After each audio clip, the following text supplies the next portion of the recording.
Құрметті тыңдармандар, біз сіздермен бүгін салықтарды қарастырамыз және салықтар тауар нарығындағы тауар бағасы мен өнім көлеміне қалай әсер ететіндігін қарастырамыз. Өздеріңіз білесіздер, салықтар олар бір жақты мемлекетке қайтарымсыз төленетін міндетті төлемдер болып табылады. Айталық, бірінші мысалда айталық салықтарды сатып алушы төлейді деп есептейік.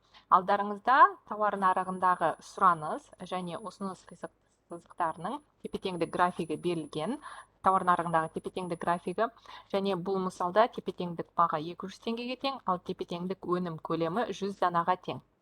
Бастапқыда айтқанымыздай, егер де біз тұтынушыға салық салынатын болсақ, ол тұтынушының сатып алу мүмкіндігін қысқартады, сондықтан сұраныс қисық сызығы солға және төмен жылжиды, және біз сары түсті D2, D-2 қисық сызығын аламыз.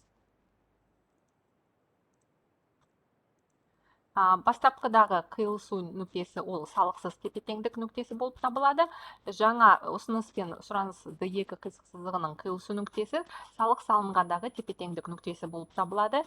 Егер де біз осы жаңа қиылысу нүктесінен біз солға жылжитын болсақ, біз сатушы қабылдайтын жаңа бағаны анықтай аламыз, және ол 180 теңгеге тең.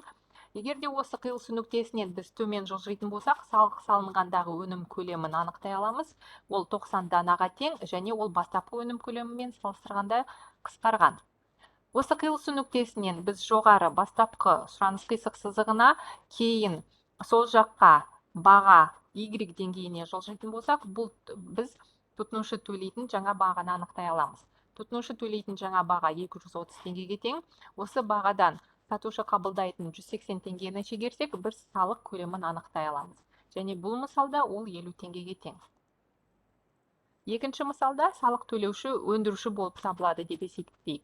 Егер де салық өндірушілерге салынатын болса, ол өндірушілердің қаржылық мүмкіндігін, тауар өндіру мүмкіндігін қысқартады. Сондықтан ұсыныс қисық сызығы, S1 қисық сызығы сол жаққа жылжиды, және біз сары S2 қисық сызығын аламыз.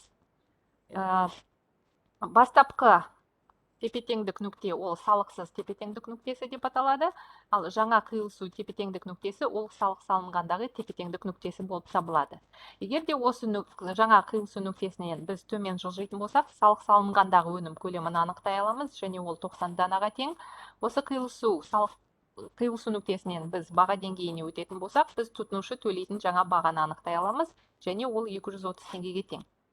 Егер де осы қиылысу нүктесінен біз төмен бастапқы ұсыныс қисық сызығына, сосын солға баға осіне жылжитын болсақ, біз сатушы қабылдайтын жаңа баға деңгейін анықтай аламыз, және де ол 180 теңгеге тең. Салық салынбағандағы тепе-теңдік баға 200 теңгеге тең болды. Тұтынушы төлейтін баға 230 теңгеден, сатушы қабылдайтын баға 180 теңгені шегеретін болсақ, біз салық көлемін анықтай аламыз. Салық көлемі бұл мысалда 50 теңгеге тең. Демек, салық өндірушіге де, тұтынушыға да салғанда бірдей нәтижеге алып келеді. Демек, салықтың қандай салдары бар? Біріншіден, ол нарық ауқымын қысқартады. Салық салынбай тұрғандағы өндірілген өнім көлемі 100 дана болса, салық салынғандағы екі жағдайдағы өндірілген өнім көлемі 90 данаға дейін қысқарды.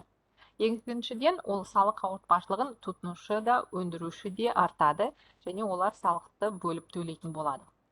Салық салу ол тұтынушы төлейтін бағаны өсіреді, сатушы қабылдайтын бағаны азайтады.